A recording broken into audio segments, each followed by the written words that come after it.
I have this beautiful Ariocarpus fissuratus flower that I'm going to cross-pollinate with this Ariocarpus fissuratus here. So what I'm going to do is I'm going to remove all of the pollen from this using tweezers here, and I'm going to collect them and I'm going to pull them out and put them in this bag. So that way I can save them for future crosses. And then I have pollen from this that I am going to put onto these pistils here to make a cross between these two Ariocarpus. So I've already begun the process here, but what I'm going to do is take my tweezers, pinch the pollen, and gently remove it from the flower. I have a bag here that I've set up, and I'm going to put that in there and get that off as much as I can. And then I'll just kind of brush that off on my hand and go back for more until I have completely cleared any pollen from this flower.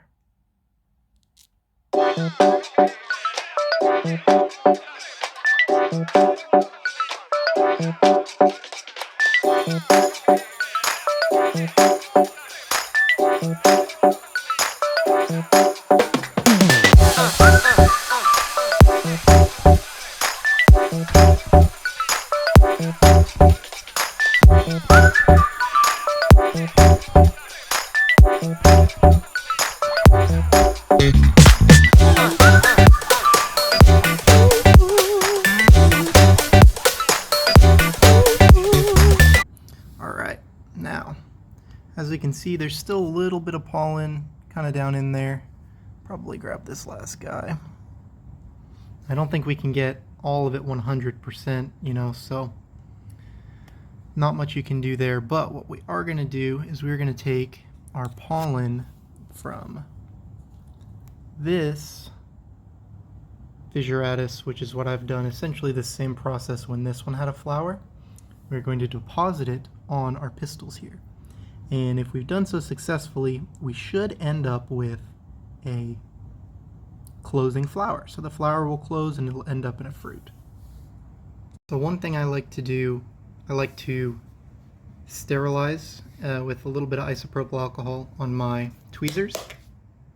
So I like to just sort of rub them down, make sure they're nice and clean, kind of get all that old pollen off of there from our current flower, just so we know we're getting good pollen.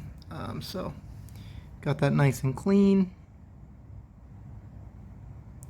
Can't see any real pollen residue, and we're going to let that dry before we stick it in our new bag. So we have our pollen from our father Ariocarpus, and we are going to put it directly onto the pistils of our flower here. So once it has been pollinized, the cactus will sense that it has been pollinized and the flower will close. Load up our tweezers with pollen, kind of squeeze that so you can see. Got a fair bit of pollen here, and I'm going to put it directly on our pistil. Just sort of rub that on there, drop that on there. It's got our fresh pollen. Just trying to get as much of that pollen in there as we can. So I'm going to try and do that again and grab some more pollen here. What this is going to do is this is the actual pollination process here. So I got a little bit on there. Not much, but just kind of tapping that on there. Just trying to get as much pollen on there as possible. And that's what ends up actually fertilizing our flower. So I've got some more pollen here. Going to put that directly onto our pistils. Kind of trying to rub that in as much as we can and get as much of that pollen kind of on there. Spread it out increases our chances of having a fruit. So